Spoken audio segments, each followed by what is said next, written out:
الحمد ذا رضيت ولك الحمد بعد الرضا. اللهم صل وسلم على سيدنا محمد في الأولين، وصل وسلم على سيدنا محمد في الآخرين، وصل وسلم على سيدنا محمد في كل وقت وحين، وصل وسلم على سيدنا محمد في الملأ الأعلى إلى يوم الدين، وصل وسلم على سيدنا محمد حتى ترث الأرض ومن عليها أنت خير وارثين. نويت تعلم وتعليم وتذكر وتذكير ونفع انتفاع والإفادة والاستفادة والحث على التمسك بكتاب الله وبسنة رسوله صلى الله عليه وعلى آله وصحبه وسلم، ودعاء إلى الهدى والدلالة على الخير ابتغاء وجه الله ومرضاته وقربه وثوابه سبحانه وتعالى.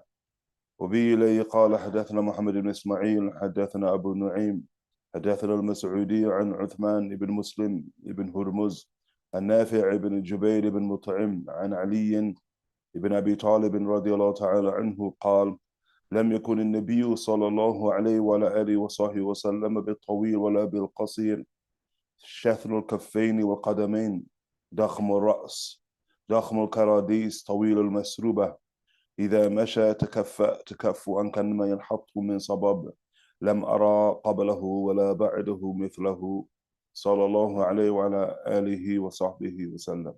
In continuation of our reading of the work of Abu Isa Muhammad ibn Sawra al-Tirmidhi rahimahullah ta'ala, ونفعنا به وبكم في الدارين آمين. We look at the tradition of Imam al-Tirmidhi rahimahullah ta'ala, which he takes on the authority of his Shaykh, the great Shaykh Imam al-Bukhari rahimahullah ta'ala, which is the tradition of Sayyidina Ali ibn Abi Talib rahimahullah ta'ala. And Sayyidina Ali ibn Abi Talib, who's the Khalifa of the Prophet sallallahu alayhi wa alihi wa sahbihi wa sallama, and he batinan, and he's the very cousin of the Prophet sallallahu alayhi wa alihi wa sahbihi wa sallam. Also he's the son, the son-in-law of the Prophet sallallahu alayhi wa alihi wa sahbihi wa sallama, but he's also the brother of the Prophet sallallahu alayhi wa sahbihi wa sallama. You're not happy to be to me as Harun was to Musa, the Prophet sallallahu alayhi wa sallama, at Tabuk when he addresses Sayyidina Ali karamallahu wajhuhu. Bab Medinatul Ilm radiyallahu anhu warda, describing the Prophet sallallahu alayhi wa sallama, لم يكن النبي صلى الله عليه وسلم بالطويل ولا بالقصير. The face, as we've already affirmed, of the Rasul sallallahu alayhi wa sallama, quote unquote, of medial and perfect and beautiful stature sallallahu alayhi wa sallama, in terms of height sallallahu alayhi wa sallama, not the attribution of being exceedingly tall nor of exceedingly short sallallahu alayhi wa sallam. Shathnul kaffaini wal qadamain, that the Prophet's blessed hands and feet were fully fleshed and steady. And here, which is here, with tajawuz, which is the meaning of the Imam to Shama'il, one for the term shathan in the Arabic language. At the base of shathan in the Arabic language is what is coarse or rough. But the Imams rahimahullah ta'ala, they say that is contradictory, i.e. to attribute coarseness or roughness to the hands of the Prophet sallallahu alaihi wasallam is contradictory to the tradition of Sayyidina Anas ibn Malik rahimahullah ta'ala, ma masastu harira wala dibaja, that I've never touched in silk nor brocade alyan min kaffi rasulillah, that is more smoother than the actual palms of the hands of the Prophet sallallahu alaihi wasallam. And I mean, for a person, ordinarily the palms are the roughest part, quote unquote, of a person's skin. And someone saying Anas rahimahullah ta'ala, he said that the palms of the Prophet sallallahu alaihi wasallam are smoother than silk sallallahu alaihi wasallam. And then what about the rest of the damus of the Prophet sallallahu alaihi wasallam? And so the interpretation here of saying Ali karamallahu wajhu, that shathan would mean rough. The Imams rahimahullah ta'ala said that muhal ala nabi, that is impossible for the Prophet sallallahu alaihi wasallam, wa nafyun lil kamal, and it negates perfection that the Prophet sallallahu alaihi wasallam was clearly characterized by.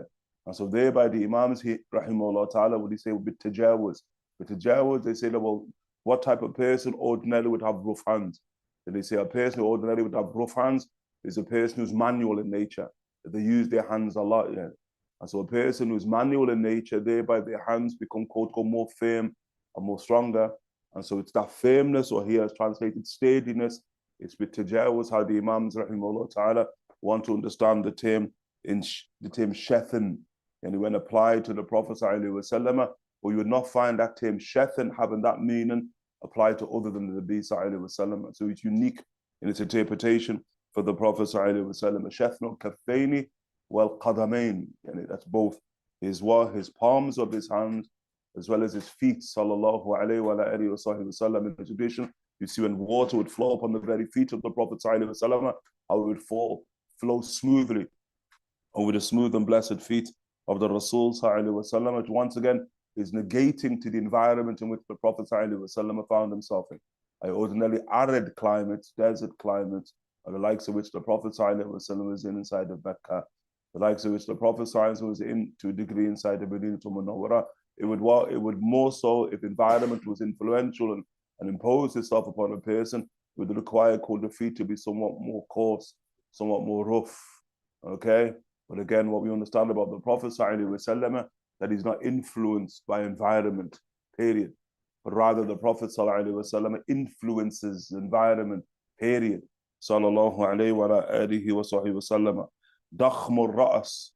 Dakhmul Ra's here, that the Prophet ﷺ, his blessed head was large. And I remember, large, yani kabir, kibar is large. Dakham, yani it's bigger than that, yani it's bigger than that. Dakham is like huge, humongous. You could translate it with dakham, with the head of the Rasul ﷺ. As we mentioned, everything about the Prophet ﷺ is large. Everything about the Rasul ﷺ is dakham. Save that it's all proportional. So there's a proportionality here. If someone was to look at the head of the Prophet as an abstract, then you can attribute the word dakham to the head of the Rasul sallallahu alaihi wasallam.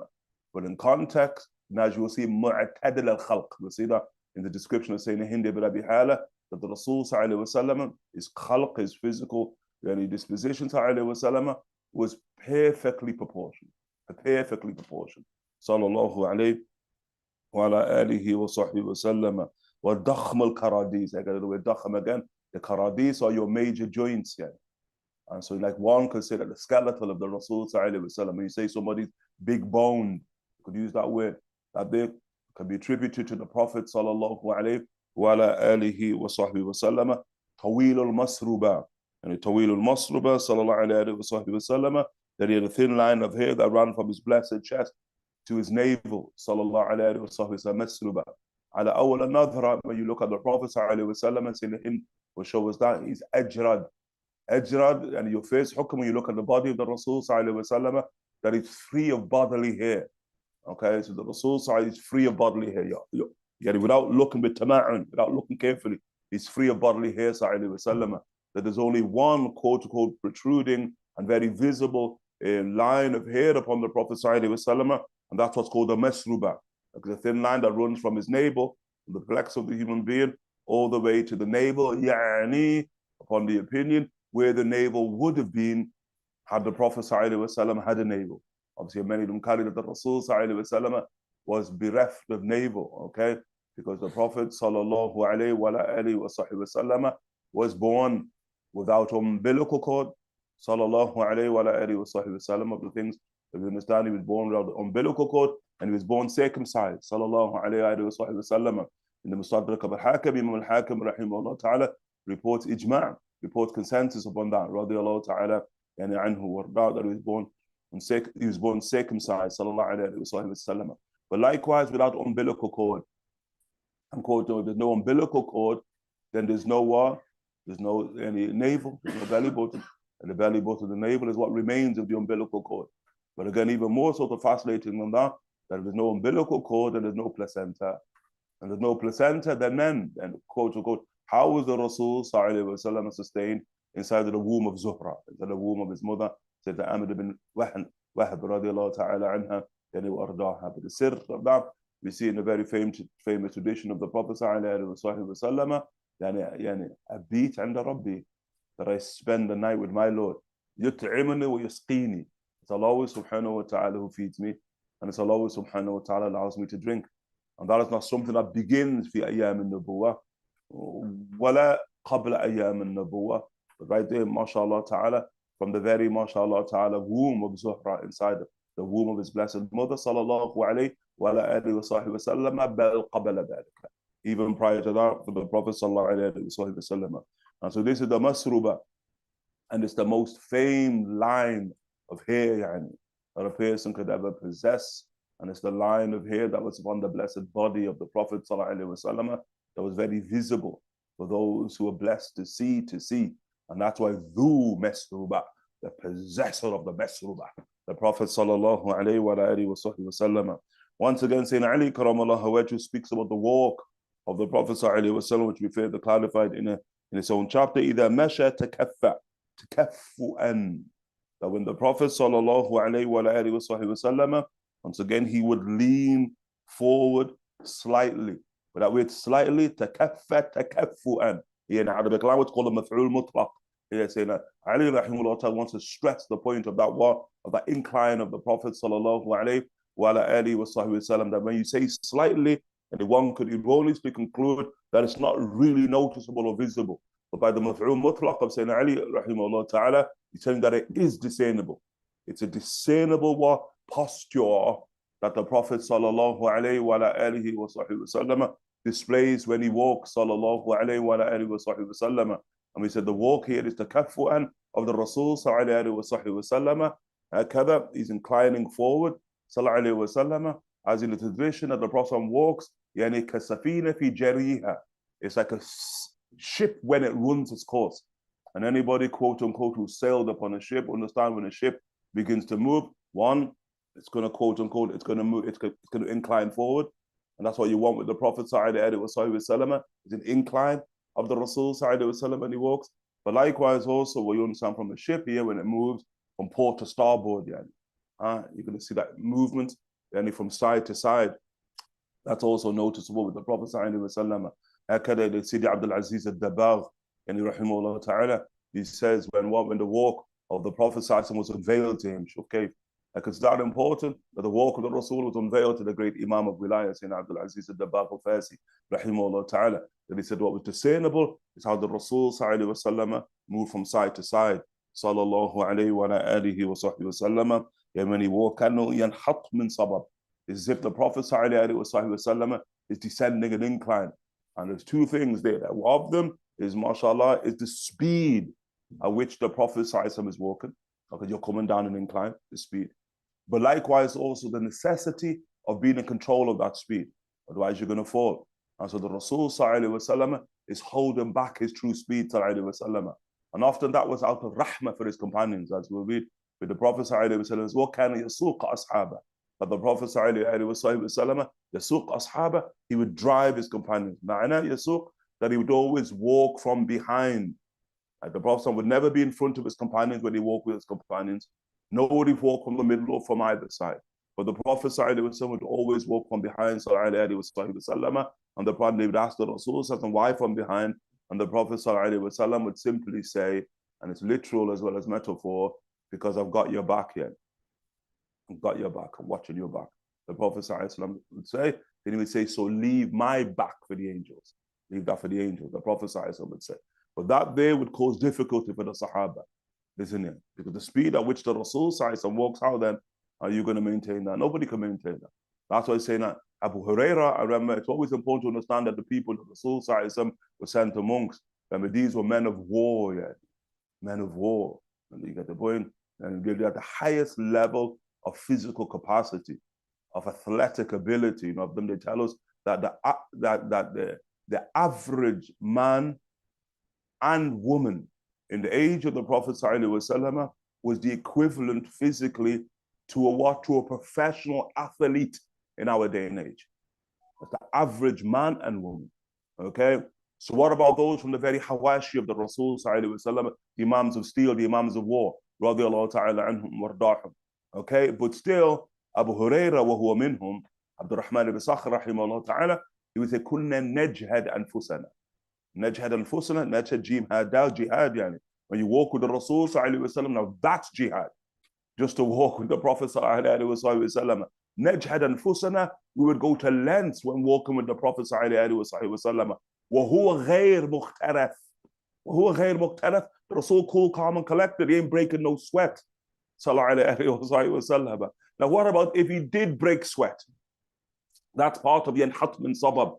The Rasul is in full control of the speed at which he walks. He ain't walking, he ain't trotting, he ain't jogging, he ain't running, he ain't sprinting. Sallallahu alayhi wa sallam. He's merely walking. Sallallahu alayhi wa sallam. فَكَانُوا يَجْهَدُونَ. رضي الله تعالى عنهم وارضاهم لم أرى قبله ولا بعده مثله. How could you see before him or after him anybody the like of him? Sallallahu alayhi wa alihi wa sahbihi wa sallam. But sometimes, mashallah ta'ala, there's a ladha, there's a sweetness in the articulation of the obvious, isn't it? I say Ali ibn Abi Talib, karamallahu, knows, everyone knows, you've never seen before or after him anybody like him. But it's sweet to say that. رضي الله تعالى عنه يعني وأرضاه. وبه إليه قال حدثنا سفيان بن وكيع حدثنا أبي عن المسعودي بهذا الإسناد نحوه بمعناه. Okay, he says رضي الله عنه يعني وأرضاه. Tirmidhi in the sixth tradition, again the traditional relation of Sayyidina Sufyan ibn Waqi', and likewise the tradition on the father of his father, and the authority of al-Mas'udi, the tradition is likewise in accordance to this difference in transmission. The seventh, وَبِي إِلَيْهِ قَالَ حَدَثْنَا أحمد بن عبد الضبي البصري وعلي بن حجر وأبو جعفر محمد بن الحسين وهو ابن أبي حليمة والمعنى واحد. قالوا حدثنا عيسى بن يونس عن عمر بن عبد الله مولى غفرة قال حدثني إبراهيم بن محمد من ولد علي بن أبي طالب رضي الله تعالى عنه قال كان علي إذا وصف رسول الله صلى الله عليه وسلم قال لم يكن رسول الله صلى الله عليه وسلم بالطويل ممغط ولا بالقصير المتردد وكان ربعة من القوم ولم يكن بالجعد القطط ولا بالسبت كان جعدا رجلا ولم يكن بالمطهم ولا بالمكلثم وكان في وجهه تدوير أبيض مشرب أدعج العينين أهدب الأشفار جليل المشاشي والكتد أجرد ذو مسربة شاثن الكفين والقدمين إذا مشى تقلع كأنما ينحط من صبب وإذا التفت معا بين كتفيه خاتم النبوة وهو خاتم النبيين أجود الناس صدرا وأصدق الناس لهجا ولينهم عريقة وأكرمهم عشرة من رآه بريهة هابة ومن خالته معرفة أحبة يقول ناعته لم أرى قبله ولا بعده مثله.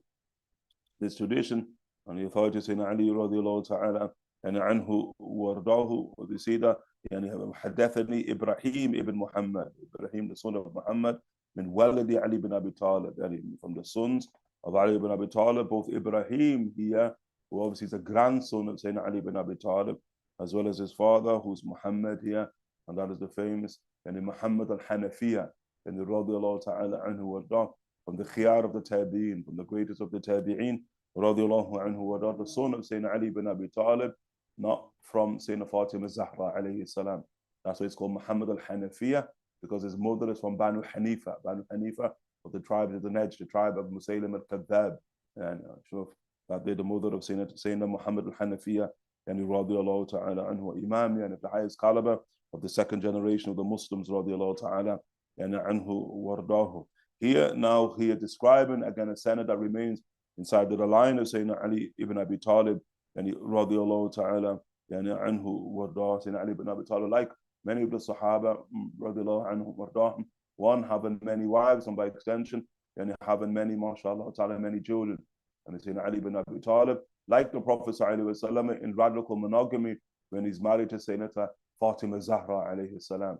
Radical monogamy, doesn't marry upon Sayyidina Fatima so long as Sayyidina Fatima is alive, radiallahu ta'ala anha warda. And that is upon the commandment of the Prophet ﷺ, who forbids Sayyidina Ali ibn Abi Talib in a very, very public showing upon the mimbar sallallahu alayhi wa sallam, from what taken a second wife upon Sayyidina Fatima Zahra alayhi salam. Why? Sifatul Sifatul Bint. Why? Because the attribute of the mother is the attribute of the daughter. And the attribute of the mother is Sayyidina Khadija radiallahu ta'ala anha wardaha. She's not married upon by khair al-nas, by the best of all, sallallahu alayhi wa alihi wa sahbihi wa sallam.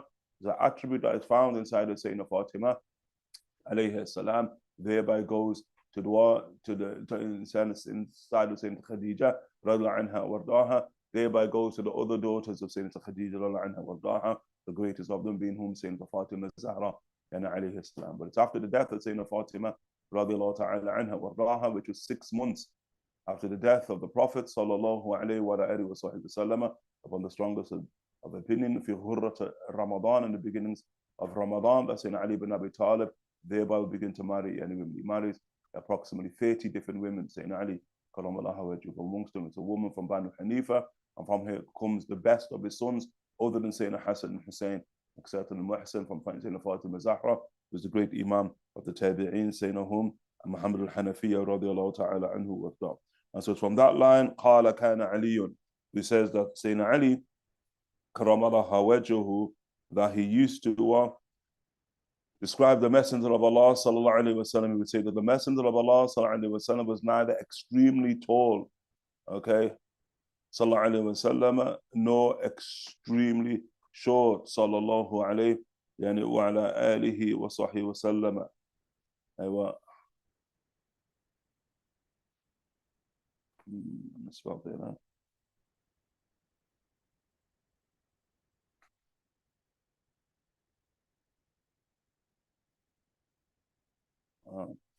Misspelling terms of your translation there.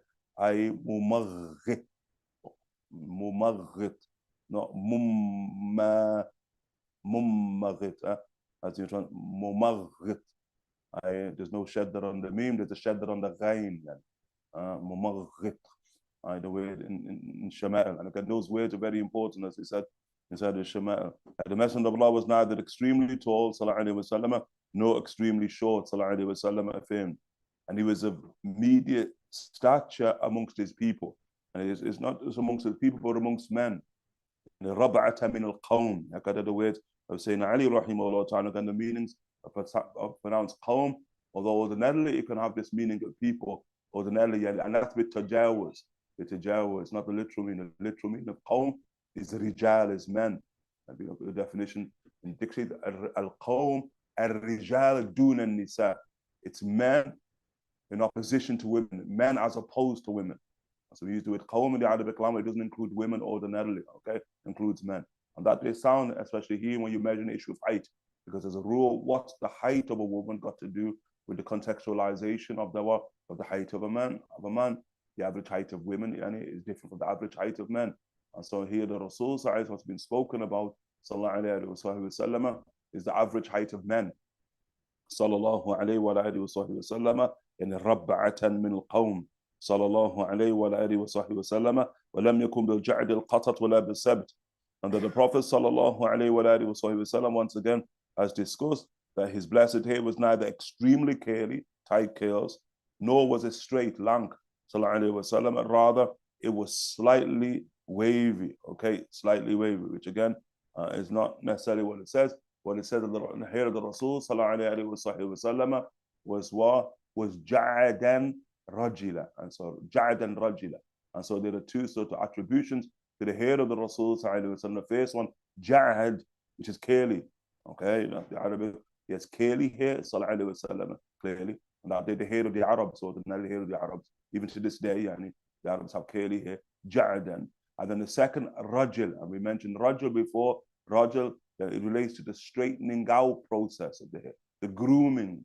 That's why you see Imam al-Tirmidhi here will have a chapter, bab tarjil sha'r Rasulillah. He'll have a chapter of the tarjil, the rajul, the grooming of the hair of the Prophet sallallahu alayhi wa alihi wa sallam. Yes, now when the Prophet's hair has now been fully groomed after he undergoes a process, and there's a type of lengthy process, then you see the takassur, which is now here, the issue of the waviness of the hair of the Prophet ﷺ, but that's at the end of the process, okay? But the words, mashallah ta'ala, are giving you, quote unquote, the beginning, which is jad, and then there by the end, which is rajal. It's giving you the two descriptions of the hair of the Prophet sallallahu alayhi wa alihi wa sallam. That he was not corpulent, sallallahu alayhi wa alihi wa sallam, and his blessed faith was not completely circular, sallallahu alayhi wa sallam, but was slightly round. In the gates here, this is the shape of the face of the Prophet sallallahu alayhi wa alihi wa sallam. And remember, the shape of the Rasul sallallahu alayhi wa sallam's face, and it differs from the overwhelming majority of human beings. An overwhelming majority of human beings, like we stand this room, everybody has lengthy faces. So here, this is longer than this. Okay, it's lengthy faces. That's overwhelmingly the majority of Banu Adam. Okay, the Rasul sallallahu alayhi wa sallam's face differs in that regard, that the Rasul sallallahu alayhi wa sallam's face is closer to being round, but it's not round. وَلَكِنْ فِيهِ تَدْوِيرٌ. Like I was saying, Ali radiallahu anhu warda, is saying what he wants to do, he wants to negate a lengthy face of the Prophet sallallahu alaihi wasallam, and affirm for the Prophet sallallahu alaihi wasallam a more so roundish face, more so roundish face. These are like the type of faces you find in, maybe amongst Mongolians. You find it likewise also amongst people in the scenic culture. You can also find it amongst people in like Aztec type of culture. Okay, they have a uniqueness, quote unquote, in terms of the shape of their face, and that uniqueness, mashallah ta'ala, is drawn from the uniqueness of the blessed face of the Prophet sallallahu alaihi wasallam. His complexion was fair and imbued, and he says about the complexion of the Prophet sallallahu alaihi wasallam, abyad mushrab. Okay, we said abyad. Abyad, as we said, that's the fair complexion of the Prophet sallallahu alaihi wasallam. Mushrab, yani mushrab bil humra, as we see in other riwayat, mushrab bil humra, that is a redness to the face of the Rasul sallallahu alaihi wa alihi wa sahbihi yani wasallam. But that can also relate some of the Imams like what is meant by the redness in the face of the Prophet sallallahu alaihi wasallam. Some are saying that it's describing undertones of the Prophet sallallahu alaihi wasallam, a human being in terms of our damus, in terms of our complexion. We have an overtone and we have an undertone. Yani the radical difference in human beings is in the overtone. So it's in the overtone, that's where you see a radical difference inside the complexion of human beings. That's where you find like the four colors as in the tradition that Allah subhanahu wa ta'ala created a thaqalain. Allah ta'ala created a thaqalain with 6 colors. Thaqalain, insu wa jinn. 4 Allah ta'ala gave to the human being. Allah ta'ala gave black, Allah ta'ala gave red, Allah ta'ala gave yellow, Allah ta'ala gave white. 4 colors, yeah, colors. And the shades of those you find inside the outer dermis, the overtone of the human being. But in terms of the undertone of the human being, there's only 2 colors, only 2 colors. And I said, some of them are going to interpret the tradition of the Prophet sallallahu alaihi wasallam, ila al-ahmar wal-aswad. I was sent to the red and the black. The Prophet sallallahu alaihi wasallam, which that there, it has multiple meanings, yani, I was sent to the red and the black. Like some of them, they say that the red and the black, yani here, yani means the ins and the jinn. That's a tradition, and the ins and the jinn, the red and the black, and the Prophet sallallahu saying inside the Sahih, he was sent to the ins and the jinn, as we do know, and that's affirmed inside of what in other traditions I was sent to the thaqalain, to the heavy creatures, the creatures of density, and he's subject to gravity. The Prophet sallallahu said, and some of them say that the Prophet sallallahu and he was sent to the red and the black, that the Prophet sent to the Arab and the Ajam, and he sent to the what, to the Arabs as well as the non-Arabs. Okay, that's the red and the black. As Qadi Iyad rahimahullah ta'ala in the Shifa, in the beginning of the Shifa, the black, the Arabs. That's Qadi Iyad has in the Shifa. The black meaning the Arabs, the red meaning the non-Arabs. An interpretation. Others here, the red and the black is speaking of the human beings, but in terms of undertone.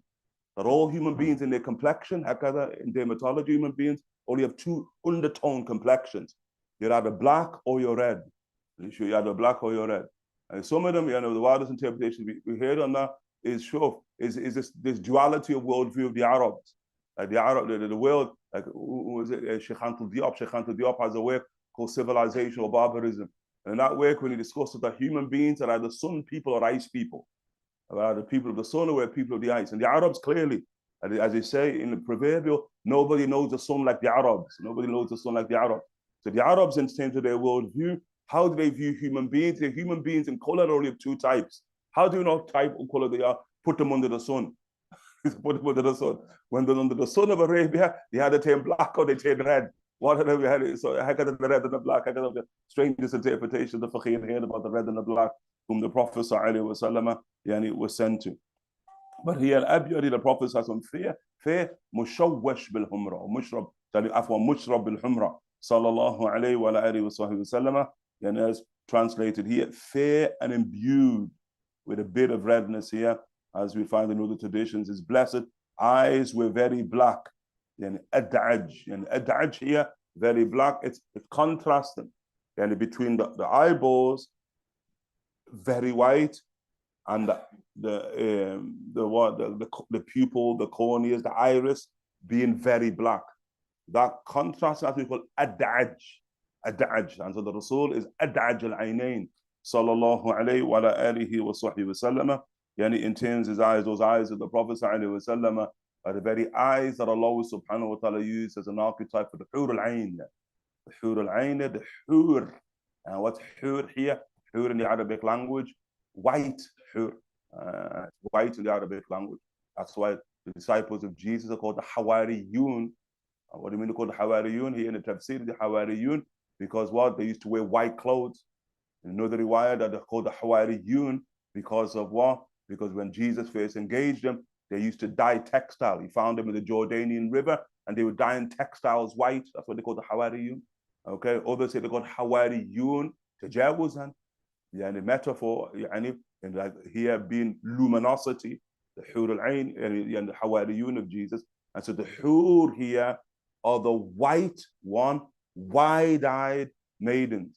And that whiteness of their eyes, they contrast in the blackness, the extreme blackness. That's what they call the Hur al-Ain.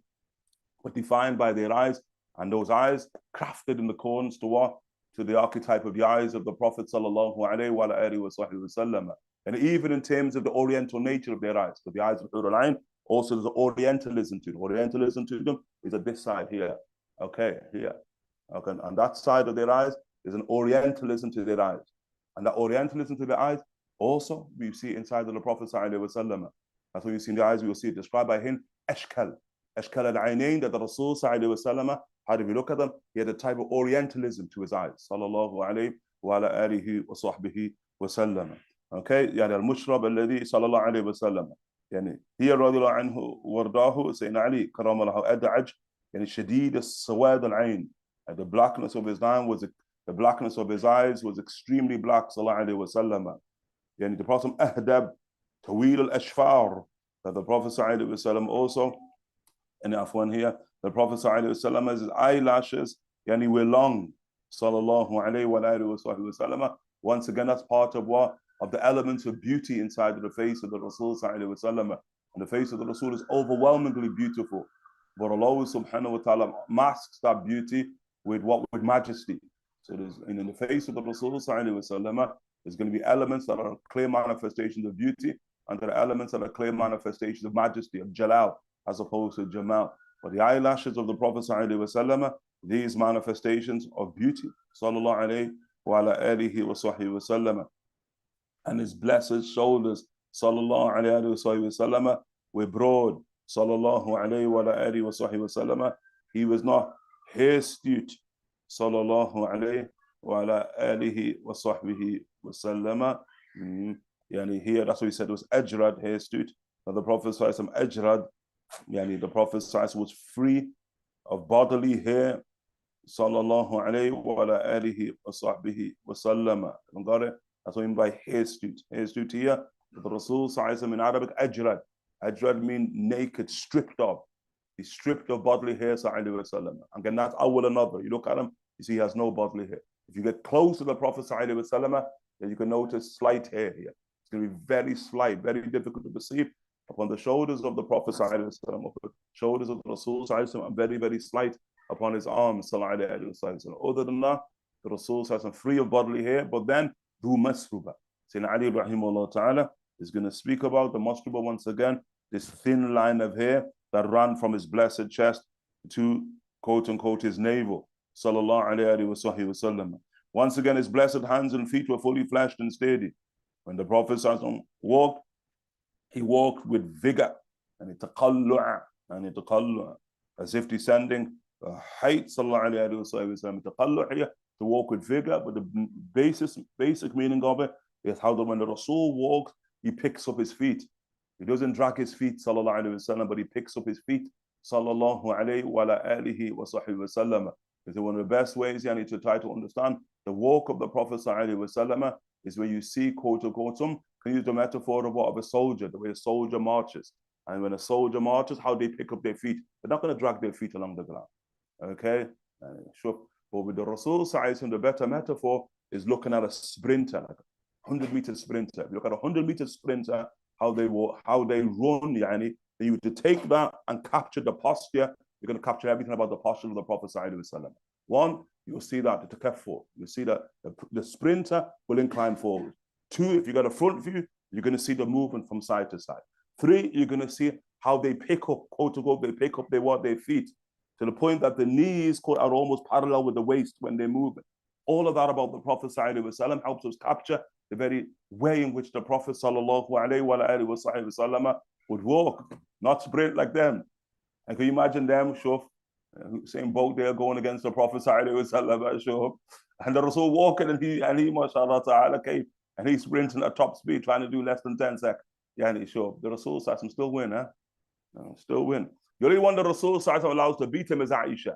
And that does from another bab, innit? Sure, that's from another bab in the tradition. And the Prophet races with Aisha, khalas, you got to let the women win sometimes, isn't it? But sure, but that day the Rasul, and again, it's important, letting her win. Because there are some people, daft, bereft of intellect, believe that she actually won. That's something like, oh, Aisha beat the Rasul in a race. Like, what planet are you upon? But say that Aisha is perfect as Aisha is, radiallahu ta'ala anha wardaha, that she could ever allow the Rasul sallallahu alayhi wa sallam to win. And that is a lesson for brothers. That brothers go race with their women. Brothers like be pushing the women out the way and they're trying to get to the finishing line of it. So like what Muhammad and way, quote unquote, are you trying to emulate? Nasallallahu salam al-afiyah. And when he walked with vigor as if descending a height sallallahu alayhi wa sallam. When he would turn to look at someone or something, he would turn with his whole body. كيف إذا التفت معا إذا التفت جميعا. I remember one of our shuyukh there, Habaib, and they read it like Subhanallah. And when the Rasul turned towards you, he turned towards you. Not there. He gave you his whole, his entirety. Sallallahu alayhi wa alayhi wa sallam. إذا التفت معا. And obviously that opens up a bab which Imam al-Tirmidhi didn't open up.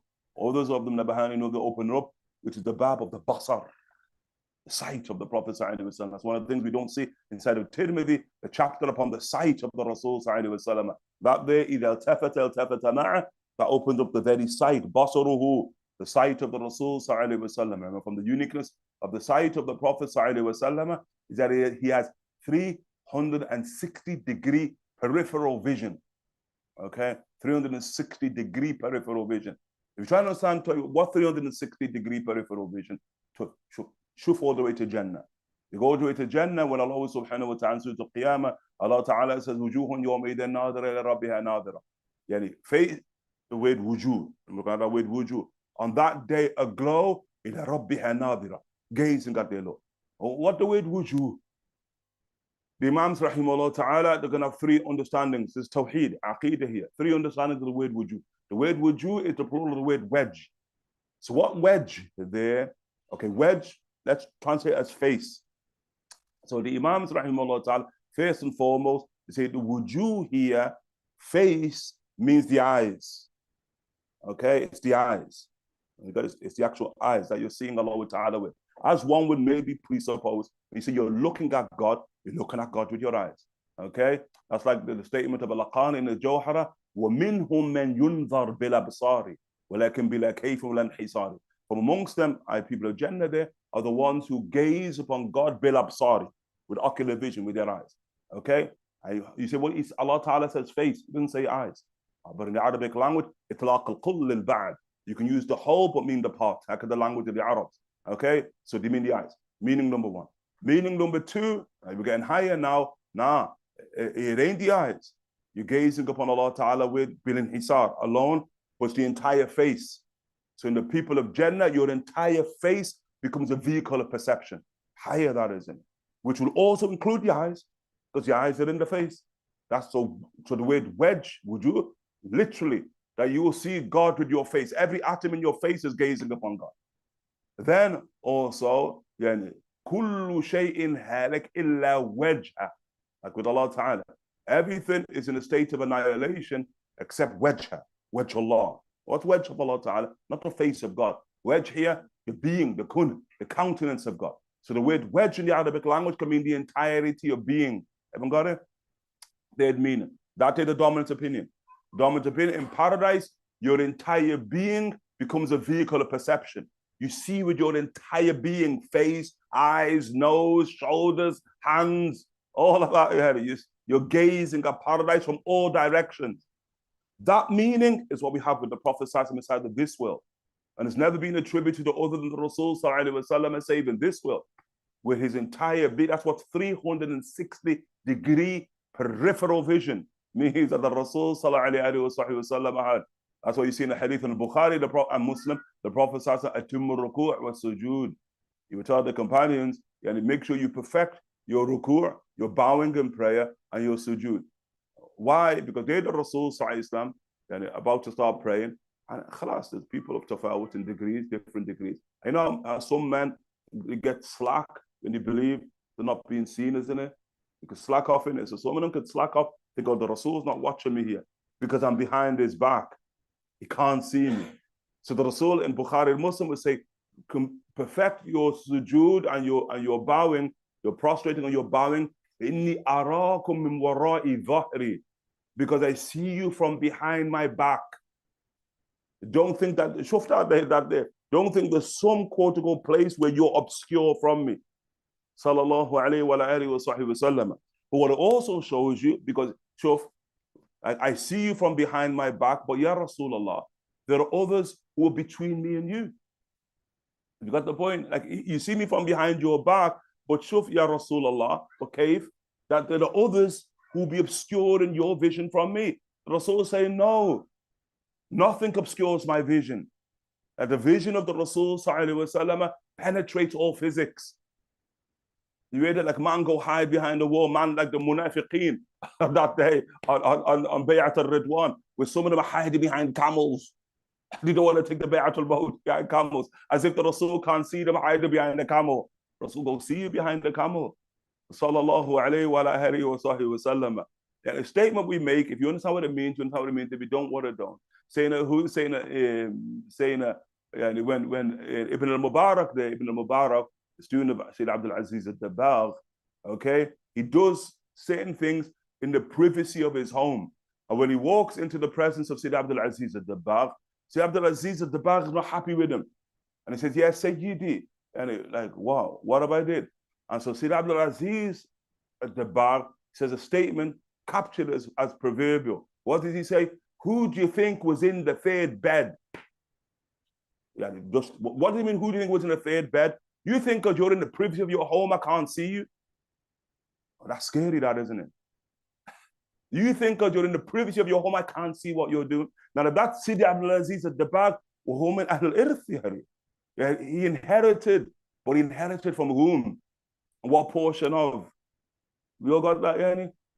That's why man got to watch it. No, the Rasul had nadir. The Rasul had okay, the Rasul had nadir in it.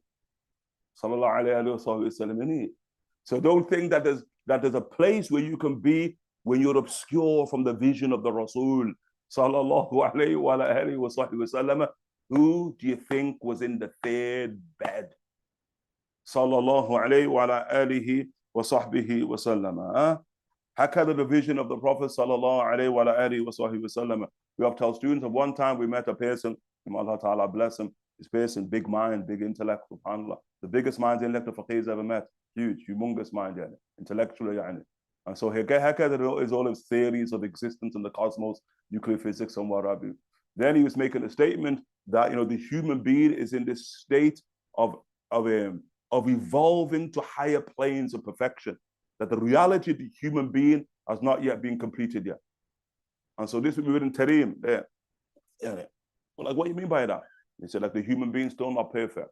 It's going to move to higher states of perfection as time unfolds. Now, where do you get that one from? He said, well, nobody would have got it from that. That's just the fact of the matter. And you're looking like, what? People become more perfect? What type of nonsense is that? It's like, why, you got a problem with that? There's only a few of us, students of knowledge. You got a problem with that? Yeah, because what are you saying? The Rasul ain't perfect? That they're going to come after the Rasul, some people who are more perfect? He said, look, I ain't speaking about the Rasul. I'm not speaking about the Rasul. I'm just telling you like the fact of the matter. I mean, he is speaking about the Rasul.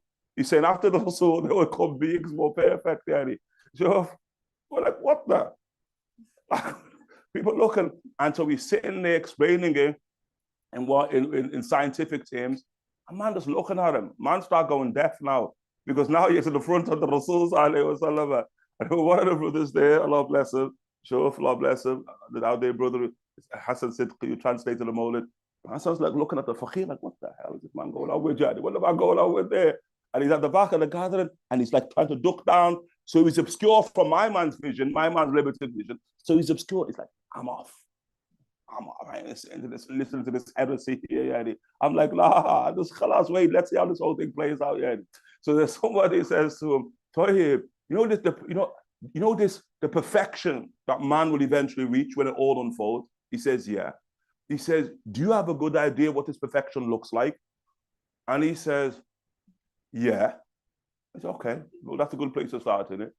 He said, okay, then we'll give you an attribute perfection that this perfect being's going to have. He says, like what? We said that this perfect being that will unfold whenever it may be, then it will not cast a shadow. What about that? So he thinks, let the eyes go. The eyes start going into the memory bank there. He's thinking, Daddy, and he goes, nah, not that. We said, well, why not that? He said that they're relative. It's relative. That they could be eyes of the beholder. It could be relative to the one who's seeing. We've got to try again there. So we said, okay then, what about that being there that will unfold us sometime in the future, having 360-degree peripheral vision? Man basically jumped out of his seat. He said, yeah, that's what we're speaking about. We said, kind of, he said, like he didn't know the Nabi, you know. That's what it's all down to. Ignorant, rahmatullah alayhi, he's passed now. And ignorant of what the sifat of the Nabi. You sure? And that journey as how perfection unfolds, as time unfolds, yani, that there is like our journey towards the Nabi, isn't it?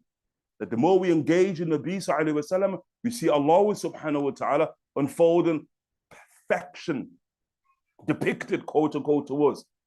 So we come into knowledge of perfection that Allah ta'ala not will craft the universe or craft Superman in. Allah ta'ala already crafted Superman, and his name is Muhammad sallallahu alayhi wa alihi wa sahbihi wa sallam. إِذَا الْتَفَتَ مَعًا. When he turns, sallallahu alayhi, he turns holy. You say, well, how does that physically play out? That the Rasul sallallahu alayhi wa sallam is never going to turn his head. We have no report of the Rasul turning his head ever. We don't have any report of the Rasul turning his body in order to get vision. We don't have any report of that. Rather, you have the report of the acts. Even the Prophet, if he's riding a beast, and like a tree, see, the Prophet has his rida on in the tradition, he has his rida, then his rida gets stuck, quote unquote, in the tree as he's riding. The Rasul doesn't do this as we normally do. Isn't it that? That's sort of instinctive movement. Rather, the Rasul leaves it to the tree.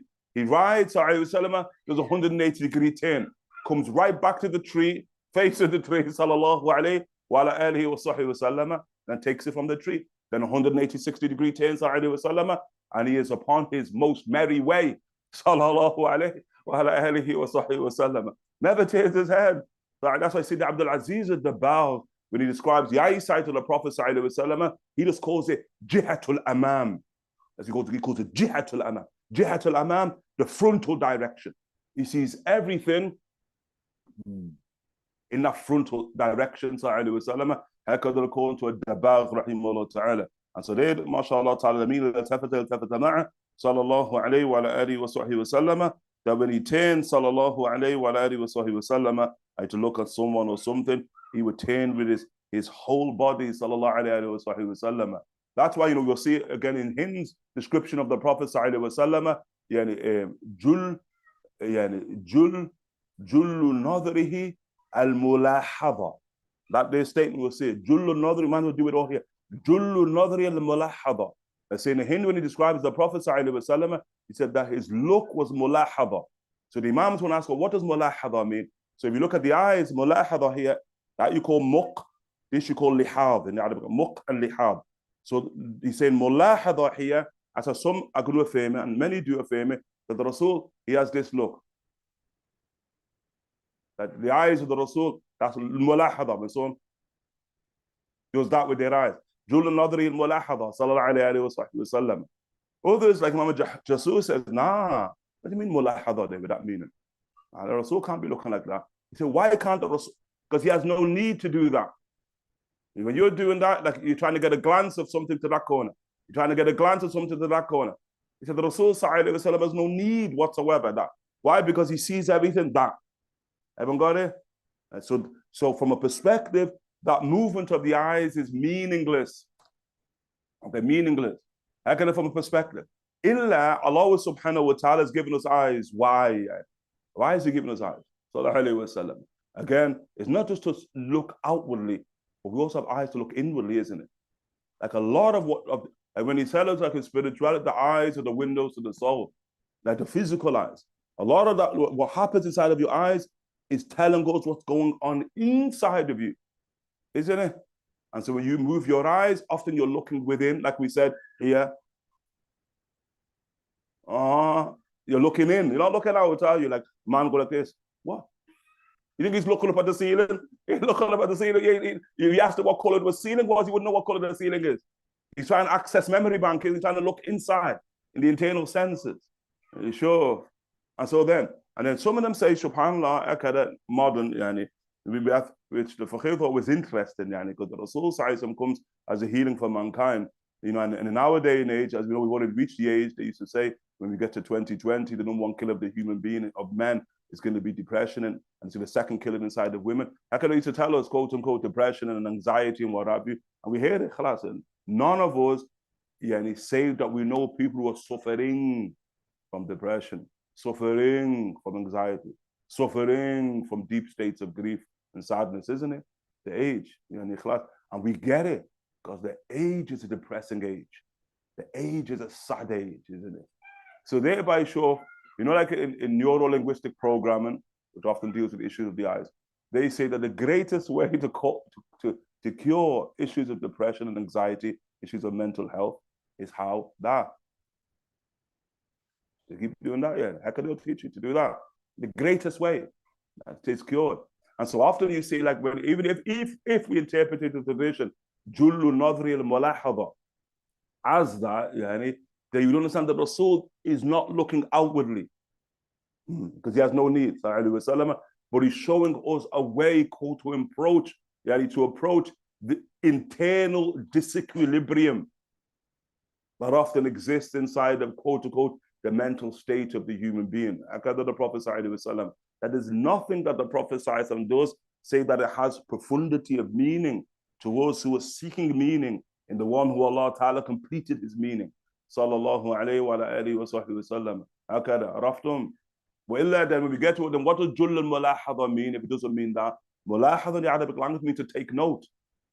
I thought it means to take note. So if the Rasul looks at you, he looks at you, innit? He looks at you. Remember that film there, the one I mentioned? Remember that film? About the Nabi, the message? Remember that film, the message? Ever? But anyway, that film, the message about the Prophet, a film that the Rasul didn't even show us one miracle of the Rasul.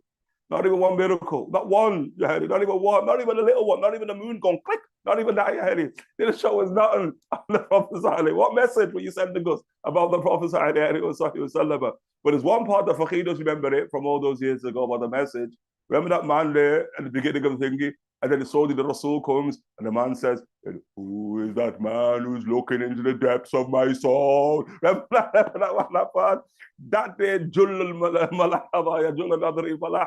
when the Rasul looks at you to the depths of your being, he's seeing you. Sallallahu alayhi wa alihi wa sahbihi wa sallam. Imagine that? In the cave. And he, subhanallah. Like, what is it the Rasul says? Subhanallah. Like, there are those, I'm off now, but there are those who tell us, we'll go, those who tell that, the angels, they write all of your script. You catch where it's actually when they write everything, your whole destiny is written there. Even the twins and the triple destinies, the possibilities are all written. Where then do they write them? Now, there are those, quote unquote, who believe that they're written inside of your aura. Ever know your aura? The human being has this field around you, this aura, and that's where the angels, where they script everything. And then there are those who believe that they can gaze at a human being and they can see the aura of the human being. And they can see what the angelic script of the human being. Like everything about a person, they can just gaze and see it. That day, Shuf, whatever. And we ain't necessarily getting into our arguing with that necessarily. But what we are saying is the Rasul sees further than that. And the Rasul not only sees what the angels wrote, he sees what they wrote with. Sallallahu alayhi wa alihi wa sahbihi wa sallam. Hakada malahafat al-Nabi. Sallallahu alayhi wa alihi wa sahbihi wa sallam. That's why be careful. That's why the Rasul saluni, sahih, saluni. And the Rasul asked the companions, ask me. Go on, ask. Ask whatever you want. Sure. Ask what you want. And then they're asking, one of them asked the Prophet sallallahu alayhi wa sallam, Aina abi? I'm asking, like, where's my father? And the Prophet says, Finnar. Your dad's in hell. Ask whatever you want. Sayyidina Abdullah bin Hudhaifa says, yeah, who's my father? Man, first one asking, where's my father? Sayyidina Abdullah bin Hudhaifa says, who's my father? And then the Prophet ﷺ said, Hudhaifa, your dad's Hudhaifa. Saluni, ask me. Sure. Sayyidina Umar ibn Khattab got that. Sayyidina Umar ibn Khattab starts screaming out, Radina billahi rabba, wa bil Islam medina, bi Sayyidina Muhammad sallallahu Rasulah. What's he saying? Sayyidina Umar saying, everyone be quiet. Don't ask the Rasul anything right now. Because the Rasul will reveal it all. You see, and as Allah subhanahu wa ta'ala, he says, be careful of asking questions that when they're answered, succumb, they'll make you sad, yani. You're like, oh. Be careful of those questions. You are in the presence of truth in the absolute sense. And the Rasul ain't going to mix the words, yani. Like, where's my father? Well, just don't, like, the Rasul ain't going to mix the words, yani. Where's what the Rasul will tell you straight where your father is. Don't be careful of asking questions, the answers of which will cause you to grieve. Like Allah gives us a principle in terms of asking questions. إذا تفت معا جل نظره ملاحظة صلى الله عليه وعلى آله وصحبه يعني وسلم. Sayyidina Ali rahimahullah ta'ala, between his blessed shoulders was the seal of prophecy, of prophethood, which we'll have a chapter upon that inshallah ta'ala, and he's the seal of the prophets. Sallallahu alayhi wa sallam, khatam an-nabiyyina, sallallahu alayhi wa sallam. His blessed heart was the soundest and most generous of hearts, sallallahu alayhi يعني وعلى آله وصحبه وسلم يعني أجود الناس صدرا هكذا يعني وأصدق الناس لهجة يعني أجود الناس صدرا. But the Rasul صلى الله عليه وسلم, his heart, and also the breast of the Rasul صلى الله عليه وسلم, is greater than the heart here. And أجود صلى الله عليه وسلم is what is Jude, generous, munificent, yet the most munificent of all hearts صلى الله عليه وسلم. وأصدق الناس لهجة. And then the Prophet ﷺ, his speech is the most truthful of speech. And he had literally like the most truthful of all people in intonation. And here it's more powerful. Lahja is not necessarily speech. Lahja is the sound of your speech, the sound of it. And you get the point. Not the words that are used. We haven't got to the words yet. We're just speaking about the way he sounds is the most truthful. Never mind the words he employs. Sallallahu alayhi wa ala alihi wa sahbihi wa sallam, asdaqun nas, wal yanhum arika. Sallallahu alayhi wa ala alihi wa sahbihi wa sallam. And he's the gentlest of all people in nature. Sallallahu alayhi wa ala alihi wa sahbihi wa sallam. Because the Rasul, layyin al-jam, we'll hear him described as. He's just gentle in terms of his nature. Sallallahu alayhi wa ala alihi wa sahbihi wa sallam. وَقْلُوا كُنْتُ فَضَّ الْغَلِيظَ الْقَلْبِ. And فَضُّ مِنْ حَوْلَكَ. And as Allah Ta'ala addresses him, if you are harsh and hard-hearted, people would have fled from around you. Nobody would be around you. Allah subhanahu wa ta'ala has said, sallallahu alayhi wa sallam, but he's not that. That's why, وَلَوْ كُنْتَ low in the Arabic language, imtina' al-imtina', hypothetically speaking, impossibility thereof. Ya Muhammad sallallahu alayhi wa sallam, because we never created you like that. And Allah subhanahu wa ta'ala created certain people like that, even prophets like that. Allah subhanahu, when the Prophet says, I saw prophets ma'arahat, I saw prophets who had 3, prophets 2, 1 prophet who had nobody behind them. Sometimes some of them prophets, jalal yani. Some of them prophets, shuf kaif. Be difficult to be in the presence of certain people who are granted nubuwah. Okay, only the Sadiqeen could stay with them. The Sadiqeen, you don't care, quote, about treatment, yani. You don't care whether somebody treats you nice or somebody treats you harshly. You don't care about that. They're just seeking for truth, yani. That's like Ibn Uyayna, rahimahullah, Sufyan ibn Uyayna, once when he was harsh with a man, and a man stood up and got off. Well, man, he's harsh. Imam Sufyan ibn Uyayna, Imam of the Haram of Makkah in the age of Malik, rahimahullah ta'ala.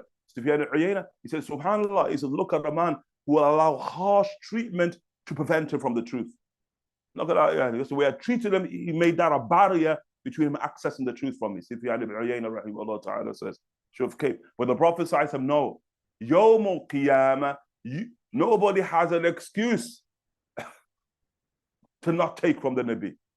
You can't even bring, I object. You ain't got no objection. Shut up, sit down. No, you can't. It's Yawm al-Qiyamah. Keep standing, yani. Shuf, you ain't got none whatsoever, yani.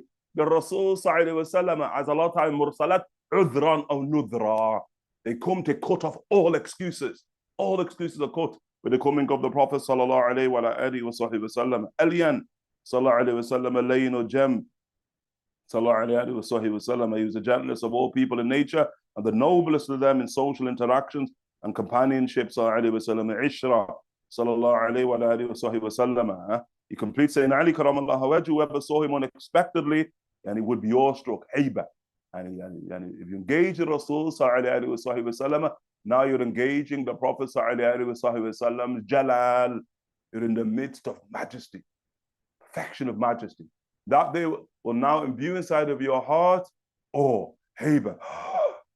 And shuf, like men and women shake, men and women alike shake in the presence of the Prophet sallallahu alaihi wasallam. Why? Because they're engaged in his haiba. But now, if you're able to overcome that haiba from a perspective through the Prophet sallallahu alaihi wasallam, like we see in the tradition of Layla bint Makhrama, with the Prophet sallallahu alaihi wasallam, al-miskina alayha sakina, as he would say, the poor woman, may sakina descend upon her, because she's shaken in his presence. Al-miskina alayha sakina. And when he says that, she distills, radiallahu anha wardaha. And so at that point, now khalatahu, you can intermingle with the Rasul sallallahu alaihi wasallam ma'rifatan, and get to know him, because that's what he's there for. Sallallahu alaihi wasallam. He is there so we can get to know him. Sallallahu alaihi wasallam. What then ensues? Habbahu. Sayyidina Ali bin Abi Talib said. And he showed, then they love him. And boy, did they love him, man. You know, when you have grown men who take human lives saying, I love you, into another man, oh, something going on, yani. And what's going on is really special, quote, in the going to the mandates of the heavens. When you look at those Sahaba, sometimes you forget who them people are, yani.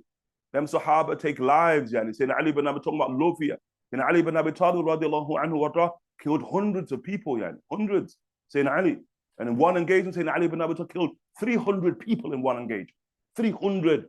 Sayyidina Ali, karaballahu wajhu. And he's speaking about love, yani. Radiallahu anhu wardahum. Sayyidina Umar ibn al-Khattab, radiallahu anhu wardahum, those who profess love. For those who, Ya Rasulullah, I love you. In the hadith of love inside the Sahih Muslim, Sayyidina Umar, radiallahu, Sayyidina Umar ibn al-Khattab, yani women see Umar, women scatter. In the hadith in the Sahih, isn't it? And all the women sitting around the Prophet sallallahu alaihi wasallam, the Rasul sallallahu alaihi wasallam, and Sayyidina Umar approaches, and like the women see Umar, whoa, women get up and they all start legging it, yani. Sayyidina Umar ibn al-Khattab, Sayyidina Umar, you enemies of yourselves. How can he shout, you enemies of your whole selves? Because he said the Rasul's got a greater right to be feared. And the Rasul was laughing, the Rasul was smiling, yani. And the Rasul sallallahu alaihi wasallam says, if the devil was walking down the path and the devil saw Umar, the devil would leg it. The devil would get up as well, Umar ibn Khattab. But that Umar ibn Khattab, Ya Rasul, I love you. Isn't it? Shuf kaif. That the Nabi sallallahu alayhi wa alihi wa sallam is there to be known and is there to be loved. I know many of them, despite themselves, they're going to love him.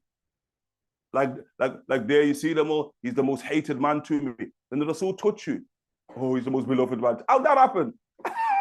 Not flipping a minute, yani. Those men killers, they have the Kaaba look at the kill the Rasul sallallahu alaihi wasallam. When the Rasul touches, oh, I love you right there, yani. What happened? A man ain't faking it, yani. The Rasul sallallahu alaihi wasallam is there to be known, is there to be loved. Sallallahu alaihi wasallam. And somebody who is deficient in love is deficient in knowledge.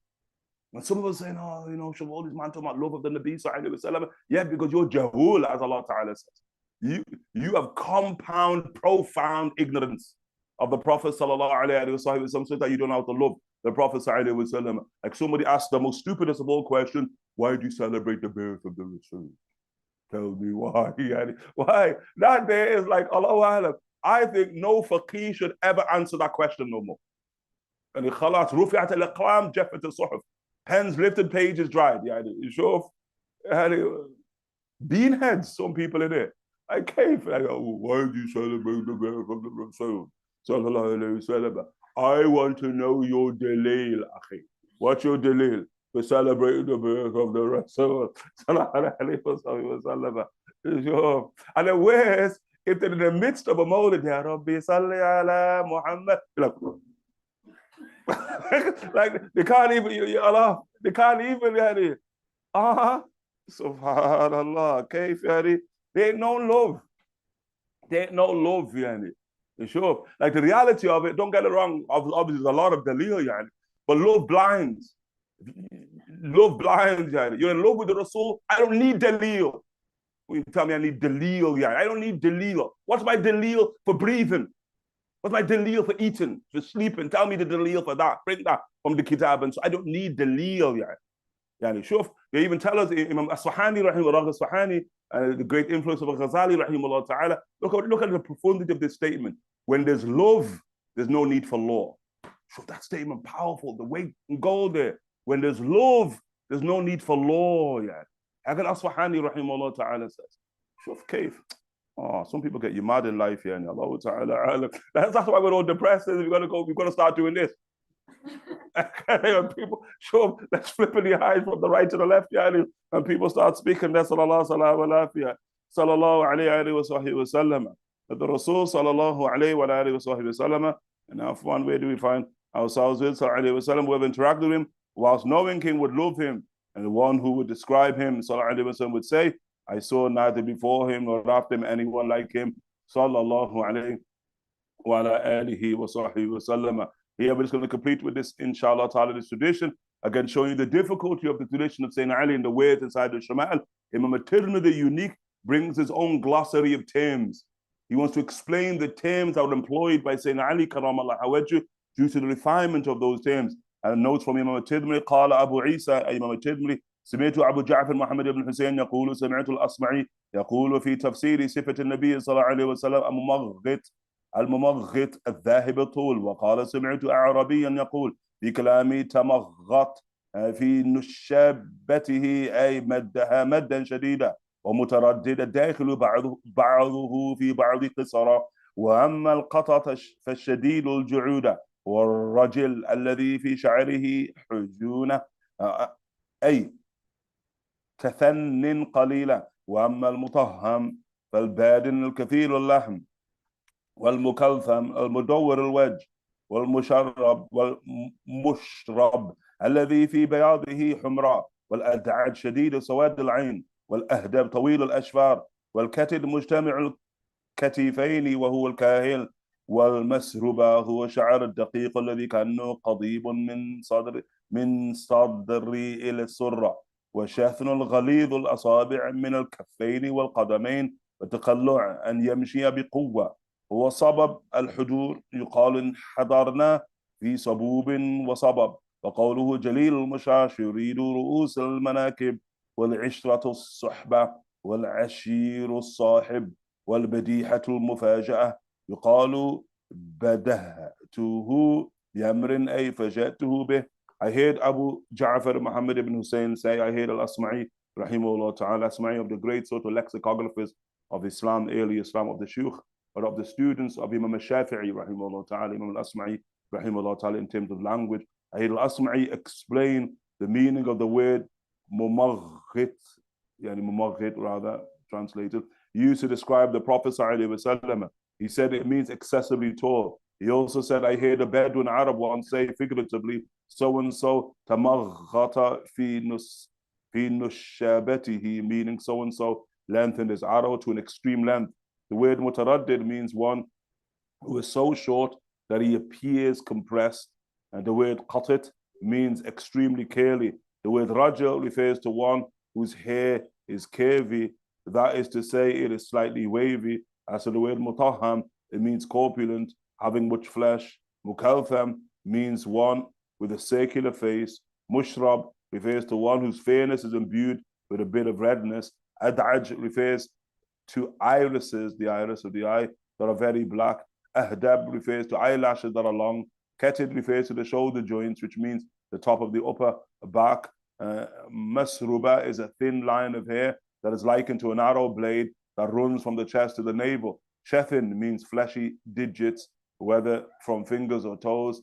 Taqallu' means to walk with vigor. Sabab means a height. It is said we descended a height. By his statement, Jalil al-Mushash, he means to show the joints. And Ishra means companionship. And Ashir means companion. Bediha means suddenly or by surprise. It is said, Amar, meaning I surprised him with something. Type. Shall we finish there? If anyone has any questions, any briefly, inshallah ta'ala. If you have any questions, inshallah ta'ala.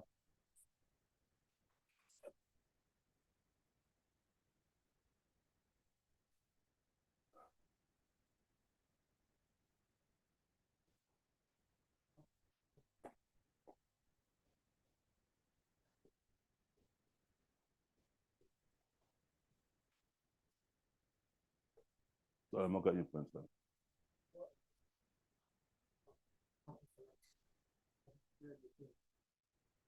When the rest of it is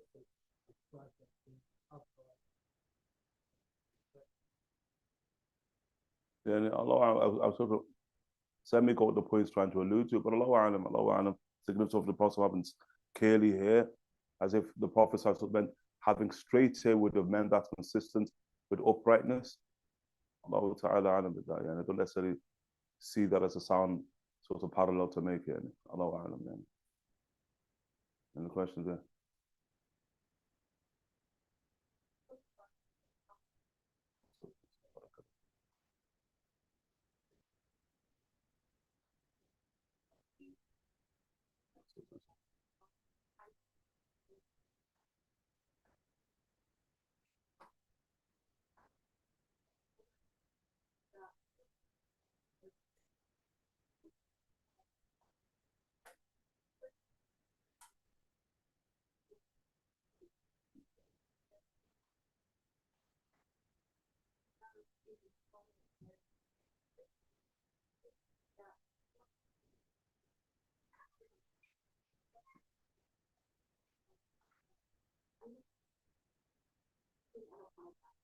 Yani Allah Alam, I think the upshot here is that the companions radiallahu anhum wardahum are virtually at the point of consensus that the Prophet saw Allah subhanahu wa ta'ala.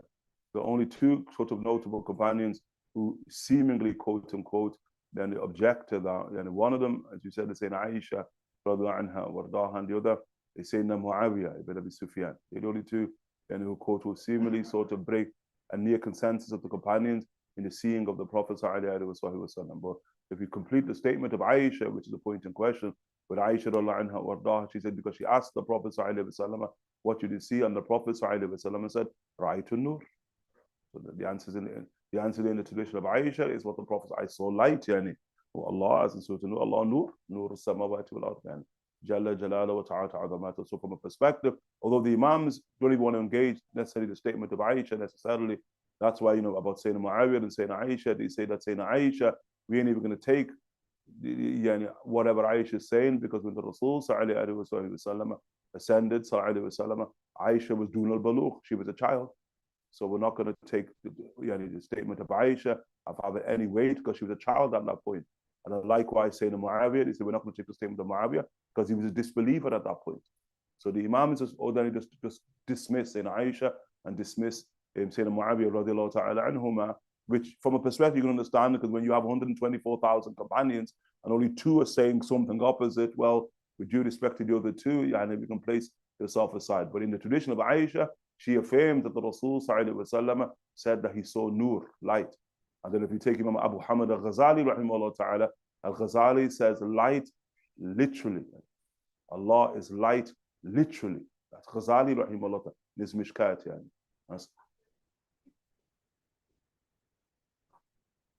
We're not saying, we're not getting into the form of, but the question is simple. Did the Prophet ﷺ see Allah subhanahu wa ta'ala about the night of the Isra al-Mi'raj? Yes. That's it. You got the point. Yeah. Any questions, inshallah ta'ala? Do you have any questions? And the point alluded to, that's the eyes of the Prophet ﷺ. That the seeing of God inside of this life, in the wake state, dream state, many. And see the Prophet, see Allah subhanahu wa ta'ala in the dream state. But in the wake state, the eyes, here, none.